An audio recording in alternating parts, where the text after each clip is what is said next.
Such was Jesus' compassion that he begged for a way and created it to so impact the world that all might come to heaven. Self-realization, if in no other way than through him, for he defeated misery and death, and so might you. The grandest teaching of Christ was not that you shall have everlasting life, but that you do. Not that you shall have brotherhood in God, but that you do. Not that you shall have whatever you request, but that you do. All that is required is to know this, for you are the creator of your reality, and life can show up no other way for you than that way in which you think it will. You think it into being. This is the first step in creation. God the Father is thought. Your thought is the parent which gives birth to all things. This is one of the laws we are to remember. Yes. Can you tell me others? I have told you others. I've told you them all since the beginning of time. Over and over have I told you them. Teacher after teacher have I sent to you. You do not listen to my teachers. You kill them. But why? Why do we kill the holiest among us? We kill them or dishonor them, which is the same thing. Why? Because they stand against every thought you have that would deny me. And deny me you must if you are to deny yourself. Why would I want to deny you or me? Because you are afraid, and because my promises are too good to be true. Because you cannot accept the grandest truth.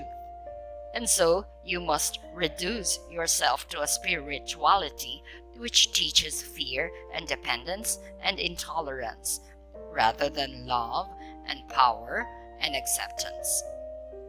You are filled with fear, and your biggest fear is that my biggest promise might be life's biggest lie. And so you create the biggest fantasy you can defend yourself against this. You claim that any promise which gives you the power and guarantees you the love of God must be the false promise of the devil. God would never make such a promise, you tell yourself. Only the devil would, to tempt you into denying God's true identity as the fearsome, judgmental, jealous, vengeful, and punishing entity of entities. Even though this description better fits the definition of a devil, if there were one, you have assigned devilish characteristics to God in order to convince yourself not to accept the godlike promises of your Creator or the godlike qualities of the self. Such is the power of fear. I am trying to let go of my fear. Will you tell me again more of the laws? The first law is that you can be, do, and have whatever you can imagine. The second law is that you attract what you fear. Why is that? Emotion is the power which attracts. That which you fear strongly, you will experience. An animal which you consider a lower form of life, even though animals act with more integrity and greater consistency than humans, knows immediately if you are afraid of it. Plants, which you consider an even lower form of life, respond to people who love them far better than to those who couldn't care less. None of this is by coincidence. There is no coincidence in the universe, only a grand design, an incredible snowflake. Emotion is energy in motion. When you move energy, you create effect. If you move enough energy, you create matter. Matter is energy conglomerated. Move around, shoved together. If you manipulate energy long enough in a certain way, you get matter. Every master understands this law. It is the alchemy of the universe. It is the secret of all life. Thought is pure energy. Every thought you have ever had, and ever will have is creative. The energy of your thought never ever dies. Ever. It leaves your being and heads out into the universe, extending forever. A thought is forever. All thoughts congeal. All thoughts meet other thoughts, crisscrossing in an incredible maze of energy, forming an ever-changing pattern of unspeakable beauty and unbelievable complexity. Like energy attracts like energy, forming clumps of energy of like kind. When enough similar clumps crisscross each other, run into each other, they stick to each other. Now, to use another simpler term, it takes an incomprehensibly huge amount of simple energy sticking together, thusly to inform and to form matter. But matter will form out of pure energy. In fact, that is the only way it can form. Once energy becomes matter, it remains matter for a very long time, unless its construction is disrupted by an opposing or dissimilar form of energy. This dissimilar energy, acting upon matter, actually dismembers the matter, releasing the raw energy of which it was composed. This is, in elementary terms, the theory behind your atomic bomb. Einstein came closer than any other human before or since to discovering, explaining, and functionalizing the creative secret of the universe. You should know better understand how people of like mind can work together to create a favored reality. The phrase, "wherever two or more are gathered in my name," becomes much more meaningful. Of course, when entire societies think a certain way, very often astonishing things happen.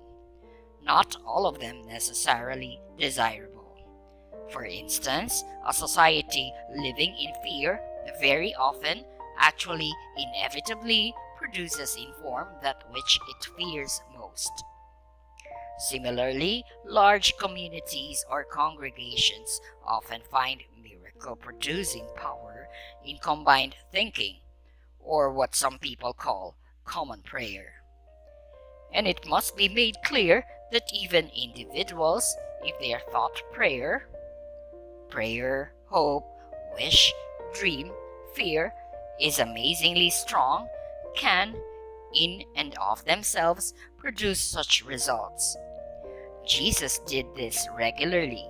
He understood how to manipulate energy and matter, how to rearrange it, how to distribute it, how to utterly control it. Many masters have known this. Many know it now. You can know it right now. This is the knowledge of good and evil, which Adam and Eve partook. Until they understood this, there could be no life as you know it.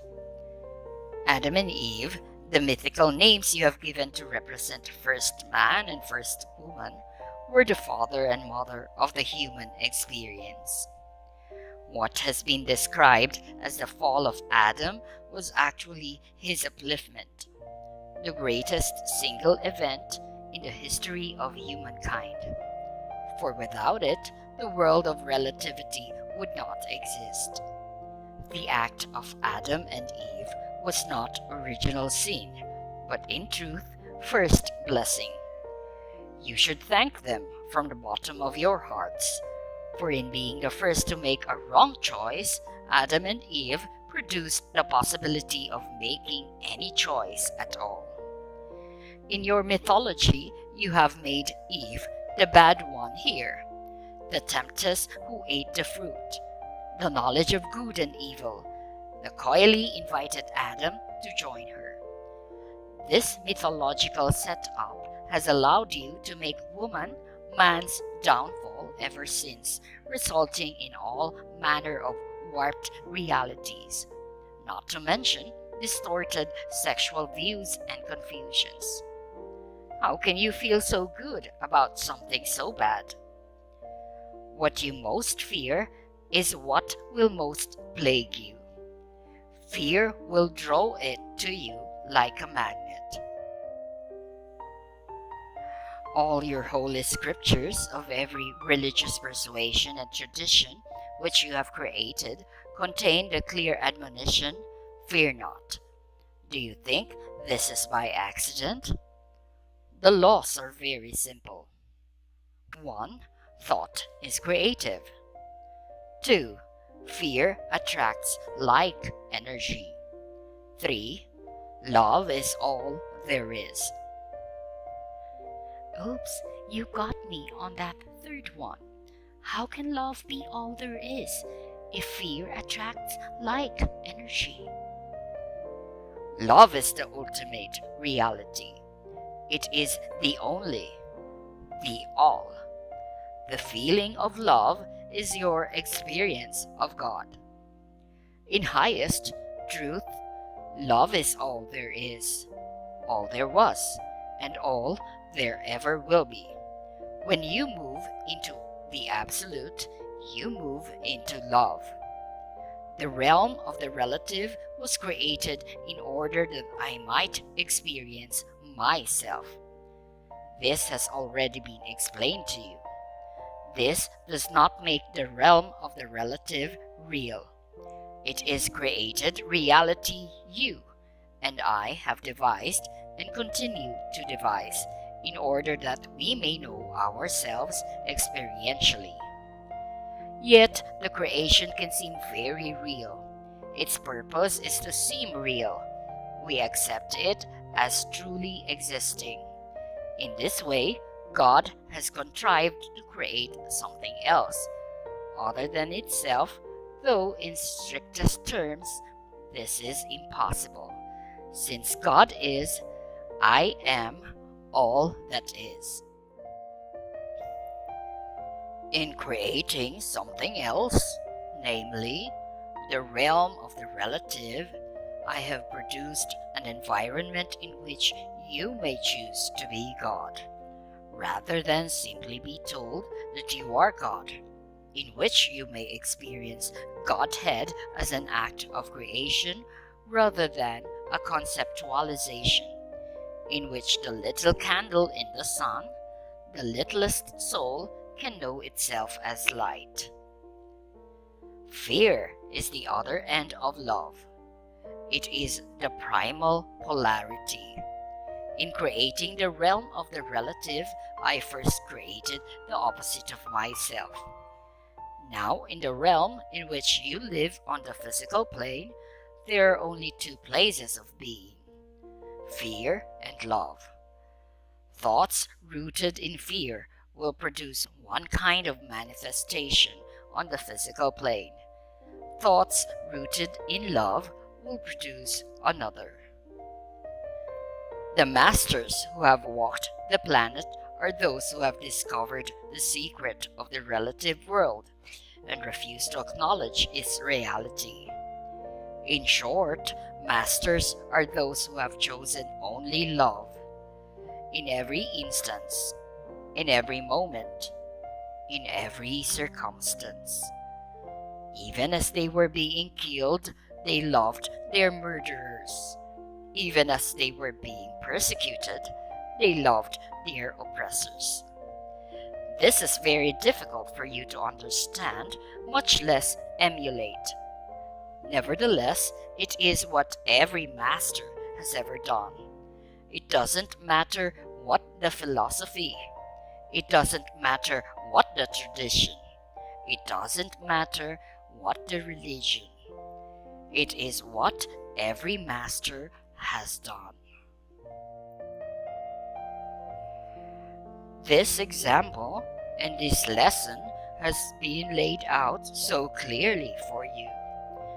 Time and time again, over and over, has it been shown to you, through all the ages and in every place, through all your lifetimes and in every moment. The universe has used every contrivance to place this truth before you. In song and story, in poetry and dance, in words and in motion, in pictures of motion, which you call motion pictures, and in collections of words, which you call books. From the highest mountain it has been shouted, in the lowest place its whisper has been heard. Through the corridors of all human experience has this truth been echoed. Love is the answer, yet you have not listened. Now come you to this book, asking God again what God has told you countless times in countless ways. Yet I will tell you again, here, in the context of this book. Will you listen now? Will you truly hear? What do you think brought you to this material? How does it come to pass that you are holding it in your hands? Do you think I know not what I am doing? There are no coincidences in the universe. I have heard the crying of your heart. I have seen the searching of your soul. I know how deeply you have desired a truth. In pain have you called out for it, and in joy, unendingly have you beseeched me. Show myself, explain myself, reveal myself. I am doing so here, in terms so plain, you cannot misunderstand. In language so simple, you cannot be confused. In vocabulary so common, you cannot get lost in the verbiage. So go ahead now, ask me anything. Anything. I will contrive to bring you the answer. The whole universe will I use to do this. So be on the lookout. This book is far from my only tool. You may ask a question, then put this book down. But watch. Listen. The words to the next song you hear. The information in the next article you read. The storyline of the next movie you watch. The chance utterance of the next person you meet. Or the whisper of the next river, the next ocean, the next breeze that caresses your ear. All these devices are mine. All these avenues are open to me. I will speak to you if you will listen. I will come to you if you will invite me. I will show you then that I have always been there. Always.